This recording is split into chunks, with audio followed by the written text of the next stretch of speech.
இன்றைக்கு கோவை மாநகராட்சியில் அவசர கோலத்தில் ஒரு அவசர கூட்டம் கோவை மாநகராட்சி கூட்டம் இங்கே நடைபெறுது. அதாவது ஒரு அவசர கூட்டம் அப்படின்னா முக்கியமான ஒரு பொருள் மீது விவாதிக்க வேணும்னு சொல்லிட்டு ஒரே ஒரு சப்ஜெக்ட் வச்சு ஒரு இது பண்ணுவாங்க. ஆனால் நேற்று 30-12 அன்றைக்கி இருந்த சாதாரண கூட்டத்தை இன்றைக்கி 31-12க்கு வரும்போது அவசர கூட்டம் மாற்றுறாங்க. அது 105 சப்ஜெக்ட். இந்த இருக்கிற திமுக கவுன்சிலில் யார் இந்த சப்ஜெக்டும் கூட திருப்பி படித்து கூட பார்த்துருக்க மாட்டாங்க. இன்றைக்கி இருக்கிற இந்த கோவை மாநகராட்சியோட சூழ்நிலை எப்படின்னு பார்த்தீங்க அப்படின்னா, இன்றைக்கி வெள்ளலூர் குப்பை கிடங்கில் பார்த்தீங்கன்னா வெள்ளலூரில் ஆரம்பித்து செட்டிபாளையம், போத்தனூர், ஆத்துப்பாளையம், குனிமுத்தூர், கோவை புதூர் வரைக்குங்க. அதாவது மழை காலத்தில் முதல்ல வாசம் வந்துட்டு இருந்தது. இப்போ பார்த்தீங்க அப்படின்னா இன்றைக்கி கோவை புதூர் வரைக்கும் அந்த நாற்றம் வருது. சாதாரண ஒரு காற்று வீசினாலே கோவை புதூர் வரைக்கும் வாசம் வருது. அதே மாதிரி பார்த்தீங்க அப்படின்னா இந்த கடந்த 2 மாதங்களாக இந்த கோவை மாநகராட்சியிலே ஒட்டுமொத்த நிர்வாகமே பார்த்தீங்க அப்படின்னா இந்த செம்மொழி பூங்காவுக்கு மட்டும் தான் முக்கியத்துவம் கொடுக்குறாங்க. ஏன் அப்படின்னா அதில் வருமானம் வரும், என்ட்ரன்ஸ் ஃபீ உள்ள மக்கள் வந்துட்டு போனால் காசு வரும். ஆனால் இந்த வெள்ளலூர் குப்பை கிடங்கில் என்ன வரப்போகுது? ஆனால் அதை பற்றி கவலைப்படாமல் இன்றைக்கி மக்களுடைய நலனில் எது விதமான அக்கறை இல்லாத திமுகவுடைய மேயர் மற்றும் இங்கே இருக்க அதிகாரிகள் பார்த்திங்கன்னா பல லட்சம் மக்கள் இந்த துர்நாற்றத்தினால உடல்நிலை, குழந்தைகள் முதற்கொண்டு பெரியவங்க முதற்கொண்டு உடல்நிலை சரியில்லாமல் இருக்காங்க. அதை பற்றியெல்லாம் கவலை இல்லை இவங்களுக்கு. அதாவது ஏதோ ஒன்று ஃபோட்டோ ஷூட் நடத்தின இந்த மேயருக்கும் இங்கே இருக்கிற பொறுப்பு நிர்வாகிகளுக்கெல்லாம் அப்படி இருக்குது. ஆனால் கோவை வாழ் மக்களை பற்றி ஏதாவது கவலை இருக்கா?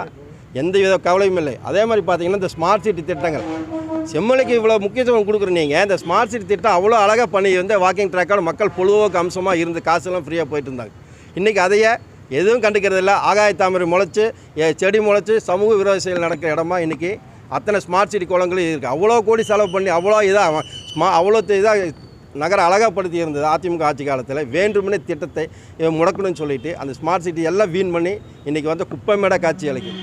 அதே மாதிரி பார்த்திங்க அப்படின்னா இந்த திமுகவுடைய மேயர் மக்களை பற்றி என்றைக்காச்சும் ஒரு சின்ன துளி கவலைப்படுறாங்களான்னு தெரியல.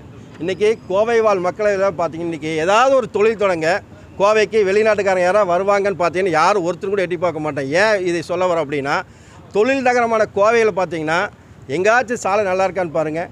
அதாவது கிழிஞ்ச சட்டைக்கு பழைய படத்தில் மட்டும் போட்டு அப்படி டிசைன் மாதிரி காமிச்சிருப்பான்.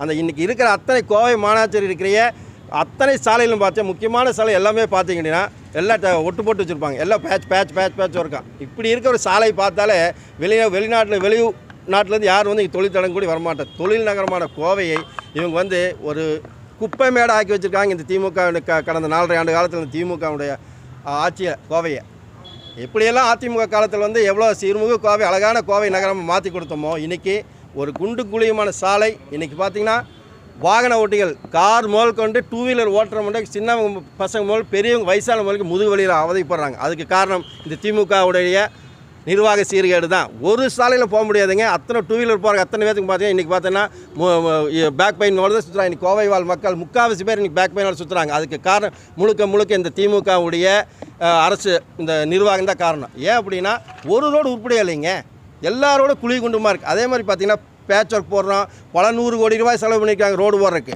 ஒரு வருஷம் கூடி ஒரு மலைக்கு சாதாரண ஒரு மலைக்கு கூடி இந்த ரோடுக்கு தாங்கிறது இல்லை. அப்போ இந்த ரோடுடைய தன்மையை முதல்ல ரோடு போட்டு ஒரு 4 வருஷம் 5 வருஷம் கழிச்சு தான் ரோடு போடுவோம். இன்றைக்கி அப்படி இருக்கா? பத்திரிக்கையாளர் நிறைய பேர் இங்கே இருக்கீங்க, எல்லா பக்கம் நீங்கள் போகிறீங்க. நீங்கள் ஒரு ரோடை போட்டால் முதல்ல 4 வருஷம் 5 வருஷம் கழிச்சு போடுவாங்க. சின்ன பேட்ச் ஒர்க் பைப் லைன் தோட ஆகும். ஆனால் இன்றைக்கி ஒரு சின்ன மழை வந்தாலும் இல்லை பெரிய வண்டி போனாலும் அந்த ரோடு டேமேஜ் ஆகிடுது. அப்போ அந்த ரோட்டோடைய தரம் எந்த அளவுக்கு நீங்களே யோசனை பாருங்கள். அதில் வெறும் கமிஷன் வாங்கி கொண்டு கமிஷனுக்காகவே ரோட்டை கருப்பு பெயிண்ட் ஆகிக்கிறாங்க. இவங்க தார் போடுறத கருப்பு கலர் ஆக்கிட்டு இருக்காங்க ஒழிய அதாவது நல்ல ஒரு தரமான சாலையை இவங்க போடுறதில்லை. கண்டிப்பாக இந்த சாலைக்கு பல 100 கோடி ரூபாய் இந்த கடந்த 4.5 ஆண்டுகளில் கோவை மாநகராட்சி பகுதியில் செலவு பண்ணது கண்டிப்பாக ஒரு விசாரணைக்கு வளையத்தில் கொண்டு கண்டிப்பாக ரோடு வைத்து கண்டிப்பாக விசாரிக்கவங்க எங்களுடைய கருத்து. அதே மாதிரி பார்த்தீங்க அப்படின்னா இன்றைக்கி பார்த்தீங்கன்னா கொலை கொள்ளை எல்லா மாவட்டத்திலும் இருக்குது. அதாவது தொழில் நகரமான கோவையில் பார்த்தீங்கன்னா இன்றைக்கி இருக்க அதாவது கிட்டத்தட்ட 15 வருஷத்துக்கு முன்னாடி போட்ட LED லைட்ஸ் எல்லாம் இன்றைக்கி பெட்ரூமாஸ் லைட் மாதிரி எல்லா ஸ்ட்ரீட் லைட் எரியுதுங்க. முக்கியமான சாலையில் எல்லா சாலைகளும் பார்த்தீங்கன்னா 0 வாட்ஸ் பல்ப் மாதிரி எரியும். அது விட அதன் காரணமாக பார்த்தா நிறைய ஆக்சிடென்ட் நடக்குதுங்க, செயின் பறிப்பு நடக்குது, கொலை நடக்குது. இப்படி நிறைய வேண்டாத இருட்டான அதே மாதிரி காலையில் பார்த்தீங்கன்னா இந்த லைட் எல்லா காரணம் காலை 5 மணி 4 மணிக்கு வந்து வாக்கிங் போகிறவங்களே நாய் துரத்த ஆரம்பிச்சிருது. அது மக்களுக்கு அது ஒரு இடைஞ்சல். அது இந்த பெரிய துன்புறுத்துக்கு ஆகிறாங்க இந்த கோவை வாழ் மக்கள். இன்றைக்கி இந்த மாநகராட்சியுடைய நிலைமை எடுத்துக்கிட்டிங்கன்னா பரிதாபக்குரிய எல்லா விதத்திலும் இன்றைக்கி ஒரு சப்ஜெக்ட் வந்திருக்காங்க. 500 ரூபா வந்து அதாவது நேம் ட்ரான்ஸ்ஃபருக்கு 500 ரூபான்னு கொண்டு வராங்க. யாரை ஏமாத்துறதுக்கு? ஏதாவது எப்படி பல 100 மடங்கு வரி ஏற்றிட்டு எல்லா விதத்திலும் ஏற்றி வச்சுட்டு சாதாரண 1000 ஸ்கொயர் ஃபீட் 27,000 ரூபா இருந்த பிளான் அப்ரூவல் சார்ஜை இன்றைக்கி 1 லட்ச ரூபா பண்ணி போட்டு வெறும் 500 ரூபாய்க்கு நாங்கள் வந்து இது பண்ணுறோம். இதை தம்பன் அடிப்பாங்க. ஏன் 500 ரூபா வாங்க ஃப்ரீயாக பண்ணி கொடுங்களேன். அதிமுக சார்பு என்ன கேட்குறேன், 500 ரூபா கட்டணம் எதுக்கு வாங்குறீங்க? அதையும் ஃப்ரீயாக பண்ணுங்கள். இத்தனாயிரம் வந்து பல மடங்கு வரி ஏற்றிட்டீங்க, எல்லா கட்டணத்தை உயர்த்திட்டீங்க. இந்த நேம் ட்ரான்ஸ்ஃபருக்கு 500 ரூபா ஏன் சார்ஜ் பண்ணுறீங்க? அதையும் ஃப்ரீயாக பண்ணுங்கள். அதிமுக சார்பு அதை தான் நாங்கள் கேட்குறோம். அதையும் ஃப்ரீயாக பண்ணி கொடுங்க. இந்த திமுகவுடைய அரசு எப்படி பார்த்தீங்கன்னா தொழில் நகரமான கோவை இன்றைக்கி கொலை நகரமாக மாறிக்கொண்டு இருக்கிறது.